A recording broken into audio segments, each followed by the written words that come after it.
ജനുവരി 25 ഈ തീയതിയിൽ തിരുസഭ അനുസ്മരിക്കുന്ന വിശുദ്ധർ: വിശുദ്ധ ഡൊണാത്തൂസ്, വിശുദ്ധ അനനിയാസ്, വിശുദ്ധ അപ്പോളോ, വിശുദ്ധ അരത്തമാസ്, വിശുദ്ധ ബർത്താനിയോ. വിശുദ്ധ പൗലോസിന്റെ മാനസാന്തരവും ഇന്നേ ദിവസം തിരുസഭ ആചരിക്കുന്നു. വിശുദ്ധ പൗലോസിന്റെ മാനസാന്തരം. സിലിസിയായുടെ തലസ്ഥാനമായ താർസൂസിൽ ക്രിസ്തുവിന്റെ ജനനകാലത്ത് തന്നെയാണ് മഹാനായ പൗലോസ് അപ്പോസ്തലൻ ജനിച്ചത്. മാനസാന്തരത്തിന് മുൻപ് അദ്ദേഹത്തിന്റെ പേര് സാവൂൾ എന്നായിരുന്നു. ജനനം കൊണ്ട് തന്നെ ഫരിസേയനായിരുന്ന സാവൂൾ യഹൂദ നിയമത്തോടുള്ള പ്രതിപത്തി നിമിത്തം ക്രിസ്തുമതത്തിന്റെ ബദ്ധശത്രുവായി. സ്റ്റീഫനെ കല്ലെറിയുന്ന സന്ദർഭത്തിൽ സാവൂളും അവിടെ സന്നിഹിതനായിരുന്നു. ക്രിസ്തു മർദ്ദകൻ, ക്രിസ്തു ശിഷ്യനായ ചരിത്രം നടപടി പുസ്തകത്തിൽ നിന്ന് നമുക്ക് വായിച്ചെടുക്കാൻ കഴിയും. ക്രിസ്ത്യാനികളുടെ ആദ്യ തലമുറയിലെ നേതാക്കളിൽ ഒരാളായിരുന്നു വിശുദ്ധ പൗലോസ്. സമകാലികരായ പീറ്ററിനും ജെയിംസിനും നൽകിയത്ര ബഹുമാനം തുടക്കത്തിൽ പൗലോസിന് ലഭിച്ചിരുന്നില്ല. സ്വന്തം മൂല്യവും അധികാരവും സ്ഥാപിക്കാൻ വിശുദ്ധ പൗലോസ് പോരാടാൻ നിർബന്ധിതനായി. പിന്നീട് തുടർന്ന് ക്രിസ്തുമതത്തെ വളരെയധികം സ്വാധീനിക്കുകയും എക്കാലത്തെ മികച്ച നേതാക്കളിൽ ഒരാളായി അദ്ദേഹത്തിന് സ്ഥാനമുറപ്പിക്കാൻ കഴിഞ്ഞു. പുതിയ നിയമത്തിലെ 27 പുസ്തകങ്ങളിൽ 13 പൗലോസിൻ്റെതാണ്. അപ്പസ്തോലന്മാരുടെ പ്രവർത്തികളിൽ പൗലോസിന്റെ ജീവിതവും പ്രവൃത്തികളും കൈകാര്യം ചെയ്യുന്നു. അങ്ങനെ പകുതിയോളം തന്നെ പൗലോസിനെ കുറിച്ചാണ് അപ്പസ്തോല പ്രവർത്തനങ്ങളിൽ നമുക്ക് കാണാൻ സാധിക്കുക. ഏഷ്യ മൈനറിൽ നിന്നുള്ള ഗ്രീക്ക് സംസാരിക്കുന്ന യഹൂദനായിരുന്നു പോൾ. അദ്ദേഹത്തിന്റെ ജന്മസ്ഥലമായ ടാർസസ് കിഴക്കൻ സിലിസിയയിലെ ഒരു പ്രധാന നഗരമായിരുന്നു. പിന്നീട് ഈ പ്രദേശം പൗലോസിന്റെ പ്രായപൂർത്തിയായപ്പോൾ റോമൻ പ്രവിശ്യയായ സിറിയയുടെ ഭാഗമായി. സിറിയയിലെ 2 പ്രധാന നഗരങ്ങൾ ഡമാസ്കസും അന്ത്യോക്യയുമാണ്. അദ്ദേഹത്തിന്റെ ജീവിതത്തിലും കത്തുകളിലും ഒരു പ്രധാന പങ്ക് ഈ 2 നഗരങ്ങളും വഹിച്ചു. അദ്ദേഹത്തിന്റെ ജനന തീയതി കൃത്യമായി അറിയില്ലെങ്കിലും 1-ാം നൂറ്റാണ്ടിന്റെ 40കളിലും 50കളിലും അദ്ദേഹം ഒരു മിഷണറിയായി സജീവമായിരുന്നു എന്നാണ് കാണപ്പെടുന്നത്. യേശു ജനിച്ച അതേ സമയത്തോ അല്ലെങ്കിൽ കുറച്ചു കഴിഞ്ഞോ ആണ് അദ്ദേഹം ജനിച്ചതെന്ന് ഇതിൽ നിന്നും നമുക്ക് അനുമാനിക്കാൻ സാധിക്കും. ബാല്യത്തിലും യൗവനത്തിലും പൗലോസ് സ്വന്തം കൈകൊണ്ട് പ്രവർത്തിക്കുവാൻ പഠിച്ചു.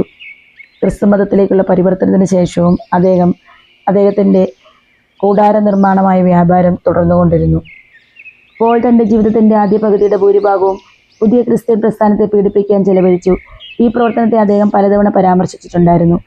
വിജാതീയരായ യഹൂദരോടൊപ്പം ചെലവഴിക്കുകയും വിഗ്രഹാരാധന സമ്പ്രദായങ്ങളുമായി അദ്ദേഹം കൂട്ടുചേർന്ന് പ്രവർത്തിക്കുകയും ചെയ്തു. ഒരിക്കലും യുവാവായ പൗലോസ് യേശുവിന്റെ പുനരുദ്ധാനത്തിനെ അംഗീകരിച്ചിരുന്നില്ല. അങ്ങനെ ജെറുസലേമിൽ തന്റെ പീഡനങ്ങൾ പൗലോസ് ആരംഭിച്ചു. എന്നാൽ ഒരു ദിവസം പ്രധാന പുരോഹിതനിൽ നിന്നും ക്രിസ്ത്യാനികളെ ജെറുസലേമിലേക്ക് കൊണ്ടുപോയി കൊന്നൊടുക്കുന്നതിന് ഡമാസ്കസിലെ സംഘങ്ങൾക്ക് വേണ്ട നിർദ്ദേശം പത്രം വാങ്ങി പുറപ്പെടവേ ഡമാസ്കസിന് സമീപമായപ്പോൾ ആകാശത്തുനിന്ന് പൊടുന്നനവേ ഒരു പ്രകാശം വീശി. ഉടനെ അയാൾ നിലംപതിച്ചു.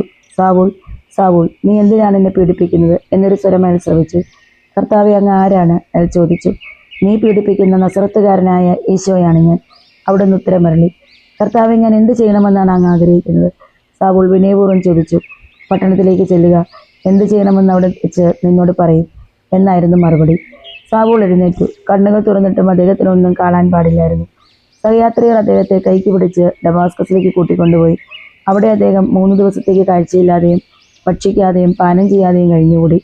അതിനിടയ്ക്ക് കർത്താവ് അനനിയാസിന് കാണപ്പെട്ടു. അദ്ദേഹത്തോട് സാവൂളിനെ അന്വേഷിക്കുവാൻ ആവശ്യപ്പെട്ടു.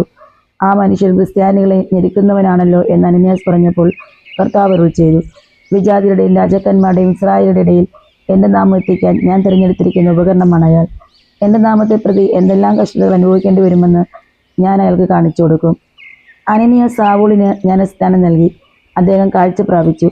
ഈശോയാണ് മിശിഹായി എന്ന് സാവൂൾ പ്രസംഗിച്ചു തുടങ്ങി.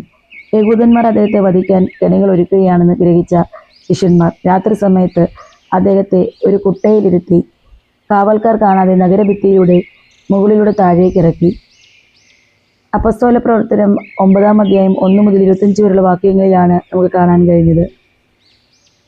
ഡമാസ്കസിലേക്ക് മാർഗമധ്യേ യേശുവിനെ കണ്ടുമുട്ടുന്ന ഏക അനുഭവത്തിന്റെ അടിസ്ഥാനത്തിൽ വിശുദ്ധ പൗലോസിന്റെ ജീവിതത്തെ മുഴുവൻ നമുക്ക് വ്യാഖ്യാനിക്കാം.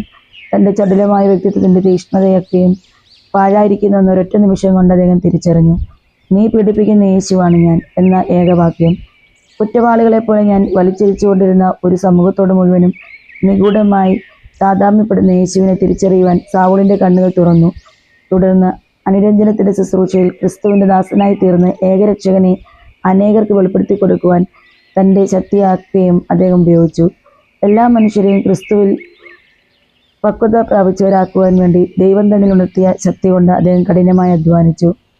ക്രിസ്തുവിനോടുള്ള പൂർണ്ണവും സ്വാതന്ത്ര്യവും വ്യക്തിപരവും സ്നേഹനിർഭരവുമായ ആത്മാർപ്പണമാണ് രക്ഷണീയമായ വിശ്വാസമെന്ന് മാനസാന്തരപ്പെട്ട വിശുദ്ധ പൗലോസ് നമ്മളെ പഠിപ്പിക്കുന്നു.